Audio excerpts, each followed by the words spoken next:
Hello and welcome into another episode of Locked On Wolves. Today on the show, will the Timberwolves hit their over this year on their FanDuel win total, or will they end up under that total? We'll talk about why ESPN's Kevin Pelton predicts they'll actually be under. I'll make the case for the over and also the case why the under is a possibility. Do all that on the show today. Welcome in.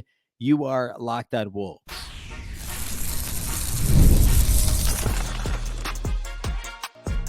You are Locked On Timberwolves, your daily Minnesota Timberwolves podcast. Part of the Locked On Podcast Network, your team every day.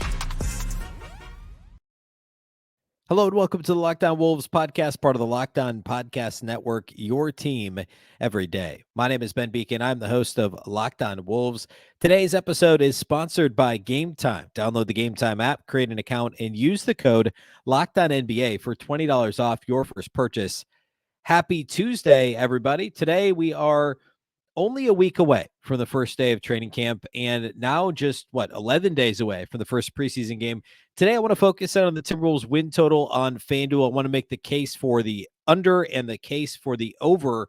This was kind of spurred on by an ESPN article suggesting the Wolves would hit the under this year, that they would regress win total wise. I'll talk about the case they made and whether or not I see that.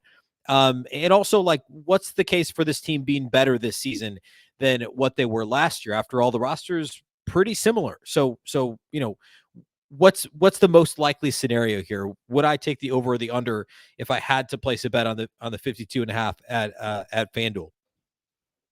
Big thank you here off the top for making Locked On Wolves your first listen every day. Of course, this show is free and available everywhere. That includes YouTube, as well as all of your favorite audio platforms. Wherever you like to listen to podcasts, you can find Locked On Wolves. You can also watch on the Locked On Sports Minnesota app, which you can find on both Roku and Amazon Fire TV. All right. So the Timberwolves over-under win total over at FanDuel is 52.5. Of course, last season they won 56 games. The year prior, they were 40. I'm going to mix up the 2 years prior to that. I guess they were just 42 wins the year before that. So 56 last year, 42 wins the year before.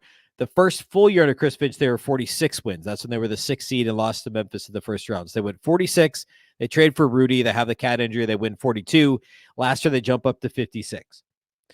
I'm going to start with the ESPN case for the under, because that, to me, it's interesting. And it actually, some of the case they made aligned with what I had said on some previous shows, given what I think their win total will be. This is not my official prediction yet, but I'll give some of that context as well. And then I'll make the case for why they could hit the over of 52.5. Now, again, to be clear, they won 56 games last year. So they could, the most likely scenario, I think, I guess I don't want to bury the lead too much here. It's probably, I don't want to say it's most likely that they make the over, but there's a huge gap between what the win total set at and what they did last year. So the over under at 52.5, they won 56 games last year. So could they hit the over and win less games than last year and quote unquote regress? Yeah, that's entirely likely. In fact, that's actually what I think is going to happen. I do think the Wolves will hit the over, but I don't think they'll hit it by much. The case for the under, to me, is it has to be centered around having bad luck. Like what else could that possibly be centered around? The roster did not get worse, at least not obviously worse, right? Maybe marginally worse, depending on your thoughts on Kyle Anderson versus Joe Ingles, or trusting, younger guys like Terrence Shannon, Rob Dillingham versus, some of the Jordan McLaughlin's and Monte Morris and Troy Browns and guys who started the year with the team last year, or I guess in the case of Morris, finished the year with the team, that are no longer there. So let's start with what Kevin Pelton said over at ESPN. Kevin Pelton has this article. It's an ESPN Plus, ESPN Insider article. The 3 teams most likely to improve and the 3 teams most likely to decline. And so let me give kind of his methodology here. He talks about like things that, like, basically roster turnover, which is kind of hard to quantify sometimes. He talks about incentives to underperform or overperform, whether a team is tanking or not. And then he also added team age as a predictive factor. And then, of course, health would be the other one. So for the 3 most likely teams to improve, he's got the Pistons, he's got the Grizzlies, which is an obvious one, and he's got the Spurs, which honestly is probably a pretty obvious one too, because the team is getting older. They went from being one of the youngest teams in the league to one of the still a young team, but older. And then they added Harrison Barnes. They added Chris Paul. Wembanyama is obviously going to be better this year. So to me, like, Spurs and Grizzlies are obvious ones. The Grizzlies, of course, because of John Morant more than anything else, but also just overall injury. I mean, like, Desmond Bane was hurt a bunch. Marcus Smart was hurt. Like, that's a clear one to me. The Pistons are maybe a little bit, I guess there's nowhere to go but up is maybe the case there. Most likely to decline, they've got the Clippers listed, and Pelton says, I'll read this directly from what he says. For the most part, I'm trying to avoid teams whose fortunes are less likely to change. Likely to change due to roster turnover, but the Clippers let Paul George leave in part because they recognize the likelihood for regression. Clippers are an old team. He's got them as a likely to decline. He's also got the Lakers mostly because it is they were better than they were supposed to be last year based on their Pythagorean record, and they had some good luck, and they're an older team. A lot of their team is back besides a couple of rookies in Dalton Connect and Bronny James. Otherwise, it's the same roster, so he thinks they'll be worse. Now, here's the Timberwolves. Pelton says, health is a key reason the Timberwolves could take a slight step backward after finishing just one game out of first in the Western Conference. He goes on to talk about how Jalen Clark missed a bunch of games, but besides him, they were the second healthiest team in the NBA. If you weight games by average minutes, they were the second healthiest team in the NBA behind the Oklahoma City Thunder. And then he says the Thunder's strong health is offset here by being the second youngest team after San Antonio. Let's focus in on that. So that's my number one. That I've said that. So when I talked to Josh Lloyd probably about 6 weeks ago for the Lockdown Fantasy Basketball Show, we did a whole show on the Wolves, and he asked me my win total prediction. I said I thought they would be in the low to mid 50s. Like, I think I said 53, 54 wins. I could see them being a couple wins worse than last year for a couple of reasons. Number one, they did have good fortune in terms of injury luck last year. Karl-Anthony Towns, of course, had the knee issue in March and somehow only missed about a month, which is crazy. That was kind of it. There were nicks and bruises. Ant was missed a little bit, a very small amount of time. Early in the season, Jaden McDaniels missed some time. The backup point guard spot was kind of in flux with Jordan McLaughlin and then Monte Morris both having some injuries. There were just some small windows where other guys like Kyle Anderson was sick for a while and Rudy, but for the most part, this was a healthy team. Like their main guys all played besides Karl-Anthony Towns. Nobody missed 6 at a time. Ant only missed 3 games total. Both Gobert and Conley only missed 6 games total. Jaden McDaniels ended up missing 10. Cat ended up missing 20. Only one guy played 82 games. That was Nickeil Alexander-Walker. But they were by and large very healthy. And that's the number one, in my view, that's the number one cause for concern if you're looking at regression, because it's so fluky. There's nothing you can do to control that. I shouldn't say nothing. But there's certain things you can't control about injury luck or injury bad luck. It's just one of those things that it's fluky. It fluctuates. They could have really bad fortune in that category this year. Now, obviously, we hope that's not the case. And, we have to evaluate this team as if they're healthy, what does this roster look like? Well, still understanding they may be due for some regression when it comes to injury luck. I think that's a reasonable thing to point out, and I get it. That said, the argument that the Thunder's strong health being offset by being the second youngest team seems a little silly to me, because outside of Mike Conley and Rudy Gobert are old. But besides that, the other rotation guys, 5 of the top 7 rotation guys, are all very young or in their prime. I mean, Cat's in his prime. Ant's 22, Jaden's 23, Nas is 24, Nikhil's 25. That's it. These guys are all in their mid-20s. Cat's the oldest one at 28. Yeah, they're in big trouble if Mike Conley misses half the season.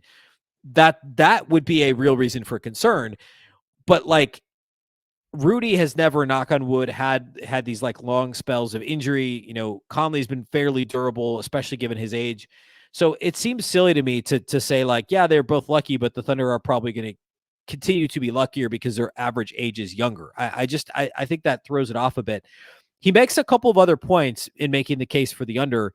And I want to dig in on a couple of those and give one of my reasons for some slight concern why it may not be the under, but why I don't think they get to 56 games again this year. And then I'll make the case for why you would take the over and why I feel good about them winning somewhere in that 52 to 56 win range. So I'll make the case for why this team could actually end up being better than last year's team. We'll do all that here next.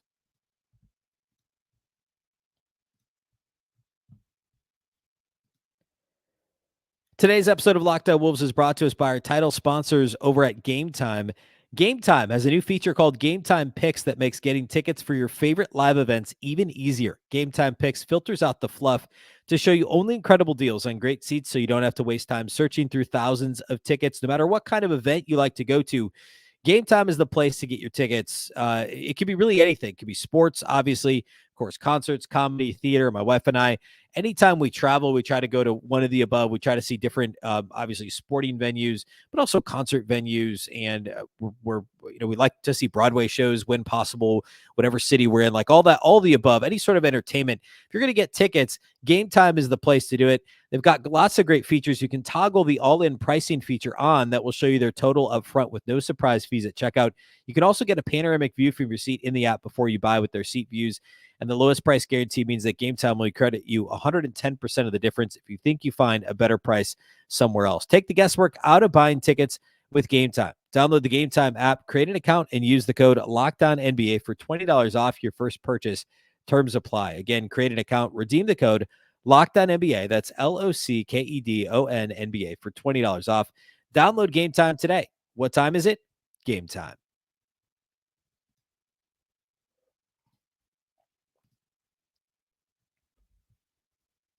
Big thank you once again for making Locked On Wolves your first listen of the day. Now, for your second listen, go enjoy the Locked On NBA podcast. There's no offseason in the NBA, and Locked On NBA provides daily basketball analysis from national and local experts in 30 minutes or less. No one keeps you as informed and entertained as Locked On NBA, available on YouTube or wherever you get podcasts, part of the Locked On Podcast Network, your team every day. Okay, so continuing the case for the under. And again, this is Kevin Pelton at ESPN. So I'm going to read the first part, of course, was injury luck. The second piece that he mentions, I don't agree with at all.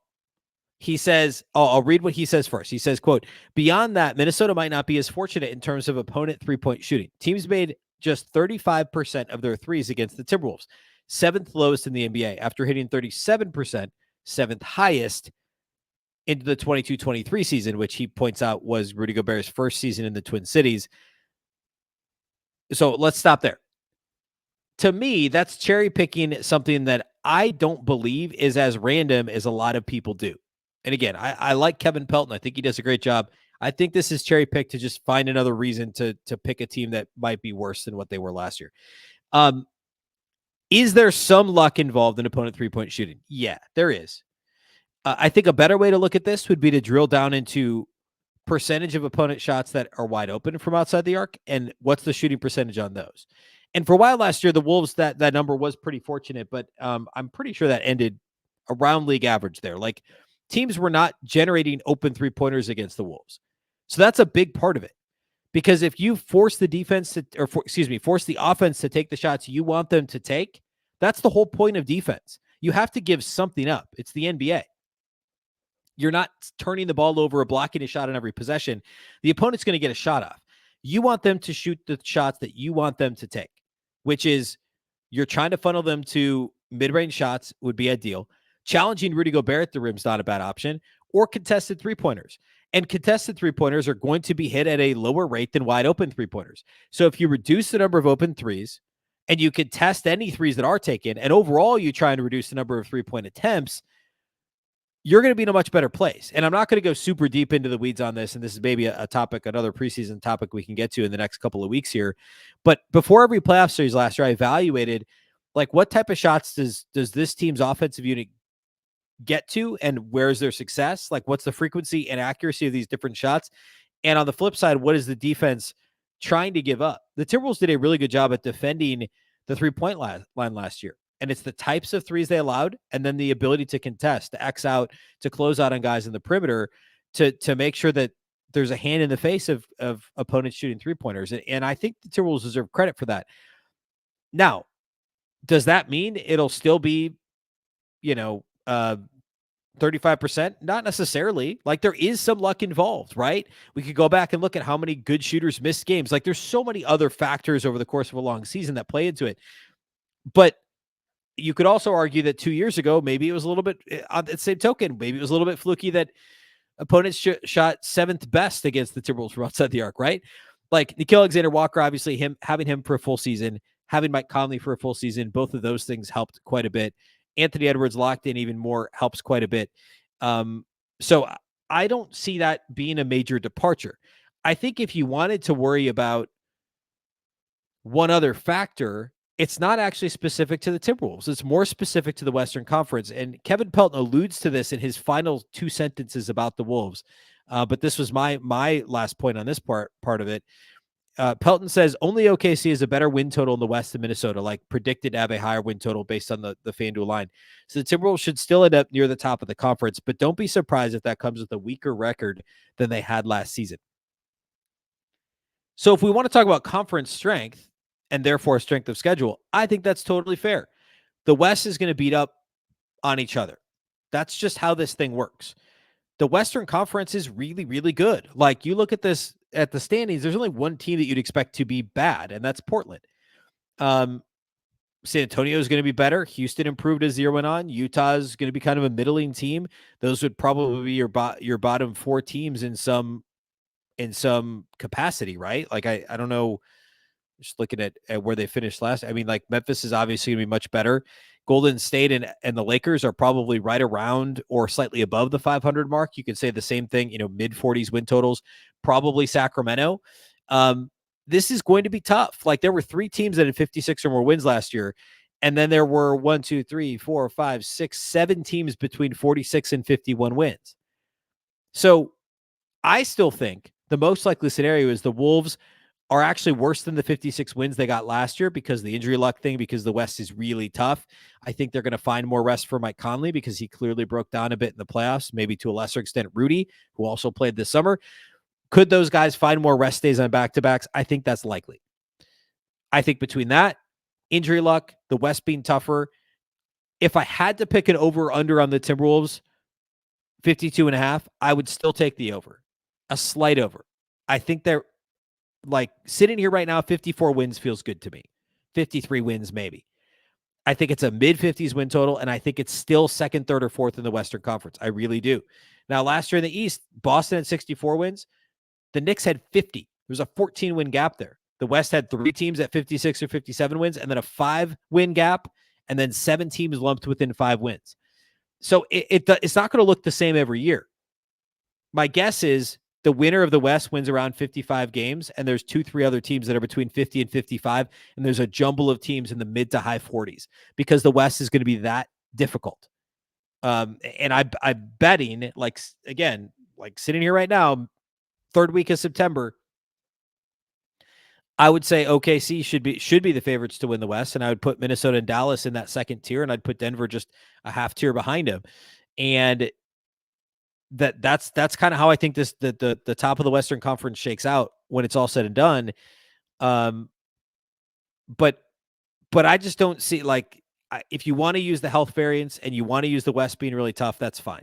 But I also don't think it's that hard to make a case the Wolves are going to be better this year. I really don't. And I said this on, I think, the Minnesota basketball party. Like, I could tell you with a straight face, the Wolves might win 60 games this year. That's also entirely on the table. I'll make the case for why that is. We'll do that here next.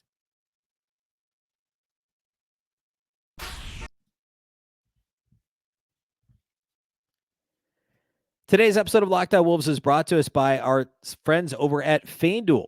Hey, NFL fans, you can start the season with a big return on FanDuel, America's #1 sportsbook. When you get a hunch in the middle of the game, you can check out the latest stats, view live play-by-play, and so much more on the same page where you place your bets. I had a good Sunday, checking out some of the different games over on FanDuel. Actually, Monday Night Football, by the way, there were 2 Monday night games. Washington plus 8.5, I think, was the line. Wasn't a bad pick going on the road at Cincinnati and giving the Bengals a difficult time. And, we're like NBA games just around the corner. Not that like NBA preseason action is going to be a bit challenging over there, but check it out. At least it'll be interesting to see what's going on lines wise, but we've been talking win totals all day. Go ahead and hit the over on the Timberwolves 52.5. I had the over on them last year, would have been right on that one. So do the same thing again this year. Again, go check out the latest stats, live play-by-play, and so much more on the same page where you place your bets over at FanDuel. You can get started with $200 in bonus bets guaranteed when you place your first $5 bet over at FanDuel. Again, that's FanDuel.com.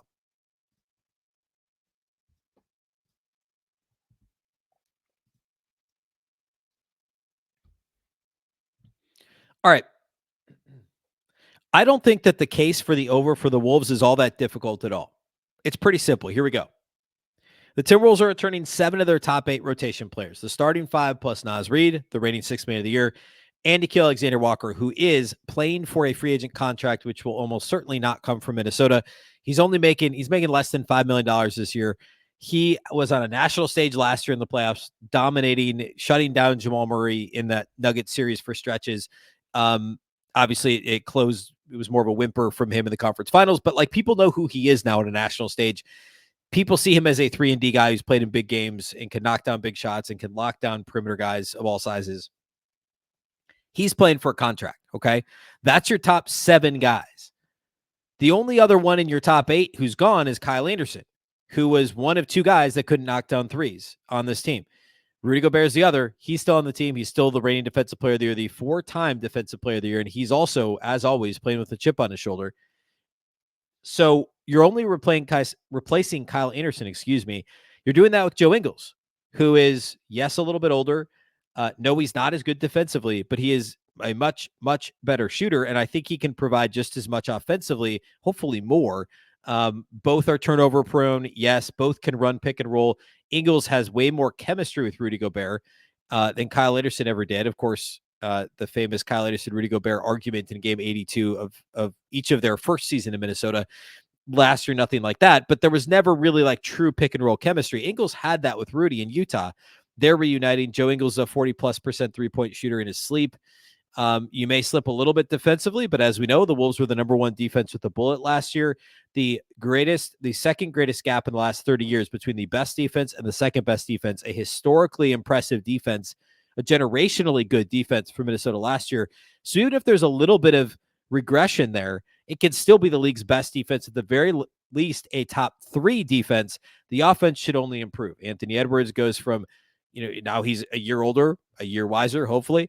A year has the playoff experience under his belt. He's got the Team USA experience at the Olympics under his belt. He should only improve. Say the same about Jaden McDaniels, who made all defensive second team last year.